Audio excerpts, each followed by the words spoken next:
Bom dia, mais uma manhã com Deus, priorizando a palavra de Deus. E nesta manhã do dia 20/6, nós vamos meditar de Salmos 73, do capítulo ao capítulo 75, e que a paz do Senhor encha o teu coração nesta manhã. Vamos falar do capítulo 73, que é um salmo de Asaf, né? Nós vamos ter uma sequência aí, 73, 74 e 75. E Asaf, ele era um levita, isso, da tribo de Levi. Ele era mais do que um levita, ele era um profeta, né? Um homem de Deus encarregado da música sacra, né? Ele foi instituído pelo rei Davi quando fez toda a organização levítica e sacerdotal, né, na época de Davi, e ele serviu também ao seu filho, né, Davi, que foi o sucessor do trono, Salomão. E você vai ver vários salmos de Asaf, né? No hebraico, Asaf significa testemunho, né? Ele tem aí um significado também de acolhedor. Então, nós vamos ver o que Asaf tem para nos ensinar nessa sequência, né? E ele vai começar a falar no capítulo 73 sobre a prosperidade dos maus, né? Ele começa dizendo: com efeito, Deus é bom para com Israel, para com os de coração limpo. Quanto a mim, porém, quase me resvalaram os pés. Pouco faltou para que se desviassem os meus passos, pois eu invejava os arrogantes ao ver a prosperidade dos perversos. Para eles não há preocupações, o seu corpo é sadio e tédio, não partilham as canseiras dos mortais, nem são afligidos como os outros homens. Daí a soberba que os cinge como um colar e a violência que os envolve como um manto. Os olhos saltam-lhes da gordura do coração, brota-lhe fantasia, motejam e falam maliciosamente, da opressão falam com altivez. Contra os céus desandam a boca e a língua percorre a terra. No 10, versículo 10 do capítulo 73 diz: por isso o seu povo se volta para eles e os tem por fonte do que bebe a largos solvos. E diz: como sabe Deus? Acaso há conhecimento do Altíssimo? Eis que são estes os ímpios, sempre tranquilos, aumentam suas riquezas, com efeito, inutilmente conserva puro o coração. E lavei as mãos na inocência, pois de contínuo sou afligido a cada manhã e castigado. Se eu pensava em falar tais palavras, já aí teria traído a geração dos meus filhos. Em um só refletir, para compreender isso, achei muito pesada a tarefa a mim, até que entrei no santuário de Deus e atinei com o fim deles. Tu certamente o pões em lugares escorregadios e os fazes cair na destruição. Como ficam de súbito assolados, totalmente aniquilados de terror. Como um sonho, quando se acorda, assim o Senhor os despertará e desprezará a imagem deles. Quando o coração se amargou e as entranhas que se comoveram, eu estava embrutecido e ignorante. Era como um irracional a tua presença. Todavia, estou sempre contigo. Tu me seguras pela mão direita. Tu me guias com o teu conselho e depois me recebe na glória. Quem mais tenho eu no céu? Não há outro em quem eu me compraza na terra. Ainda que a minha carne e o meu coração desfaleça, Deus é a fortaleza do meu coração e a minha herança para sempre. Semelhante, nós vamos, né, ver o texto de Provérbios 10, 22 e 16, 9, né, onde 16, 9 fala que o Senhor lhe dirige os passos, que há muito plano, né? Na concepção, no planejar humano, mas feliz é aquele que Deus lhe dirige os passos, né?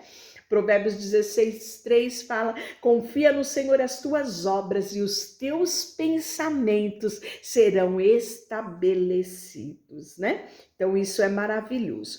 E aí, o capítulo, né? Nós vimos o 73, o capítulo 74 é um capítulo de lamento, né? Não há milagre devido à destruição de Jerusalém e do templo na época de Nabucodonosor. Então, nós vamos ver isso relatado no capítulo 74, que é o outro salmo de Asaf.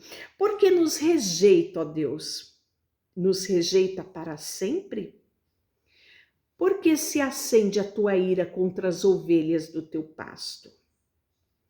Lembra-te da tua congregação que adquiriste desde a antiguidade, que remiste para ser a tribo da tua herança. Lembra-te do monte Sião, no qual tens habitado. Dirige os teus passos para nas perpétuas ruínas tudo quanto mal tem feito o inimigo no santuário. Os teus adversários bramam no lugar das assembleias e ateiam os seus próprios símbolos. Aparecem-se os que brandem o machado no espesso da floresta, e agora todos estes lavores de entalhes quebram-se também com machados e martelo. Deitam fogo no teu santuário e profanam-o, arrastando até o chão a morada do teu nome. Disseram no seu coração: acabemos com eles de uma vez. Queimaram todos os lugares santos do Deus da terra. Então aqui Asaf vai descrever a destruição por completo de Jerusalém. Não só os muros, mas também o templo, né, que é devastado, destruído. As portas de Jerusalém, elas são derrubadas, atearam fogo, né? Já não vemos os nossos símbolos, já não há profeta, nem entre nós quem saiba até quando. Olha aqui, né, que você vê Asaf relatar uma tragédia onde não há esperança. Até quando, ó Deus, o adversário nos afrontará? Acaso blasfemará o inimigo incessantemente pelo teu nome? Por que retrais a mão, sim, a tua destra, e a conservas no teu seio? Ou seja, a mão de Deus ela foi recolhida, porque a palavra diz que a mão de Deus ela está estendida para nos abençoar. Aqui Asaf está relatando que a mão de Deus ela foi recolhida, né? E ele sente falta disso. Ele fala: tu, com o teu poder, dividiste o mar, esmagaste sobre as águas a cabeça do monstro marinho, tu despedaças a cabeça do crocodilo, né? Que aí nós vamos ver que em Jó 41, ele vai referir a esse crocodilo aqui, né? Ele vai falar como um animal sem controle, rudemente cruel, né? Então, em Jó ele vai falar a respeito disso. Leviatã, é esse o nome que é dado lá, né?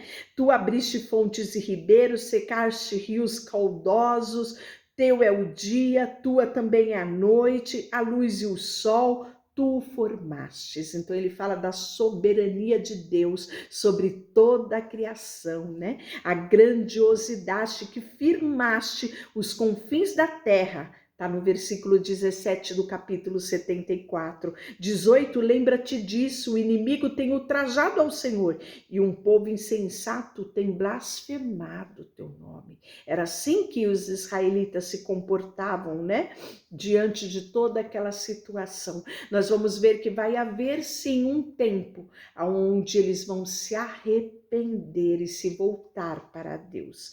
E aí ele fala no versículo 20 do 74, considera a tua aliança, pois os lugares tenebrosos da terra estão cheios de moradas e de violência. Não fique envergonhado o oprimido, louvem o teu nome, ó aflito e o necessitado. Levanta-te, ó Deus, e pleiteia a tua própria causa. Lembra-te de como o ímpio te afronta todos os dias. Não te esqueça da gritaria dos teus inimigos, do sempre crescente tumulto dos teus adversários. E por fim, nós vamos ver o capítulo 75, né?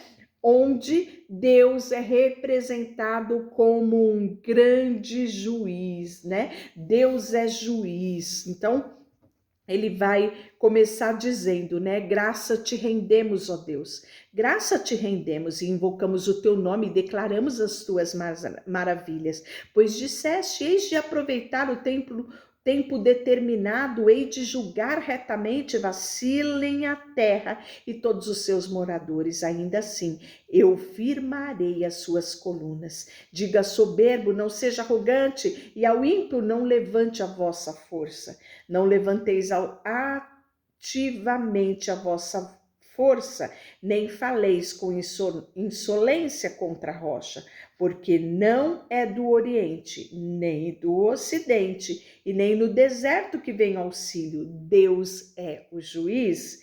Uma bate e o outro exalta, porque a mão do Senhor há um cálice, cujo vinho espuma, cheio de mistura, dele há dá-se de beber. Solvem-se até as escórias, todos os ímpios da terra, quanto a mim, exultarei para sempre, salmodiarei louvores ao Senhor Deus de Jacó, abaterei as forças dos ímpios, mas a força do justo será exaltada. É assim que finalizamos o capítulo 75. Deixa eu orar por você. Senhor, nesta manhã, colocamos diante de Ti o nosso coração, a nossa vida, tudo que temos, tudo que somos, colocamos diante de Ti. Queremos declarar que Tu és o nosso juiz, és a nossa salvação, és a nossa fortaleza. Em Ti confiamos tudo que temos e tudo que somos. Em nome de Jesus, amém. Deus te abençoe.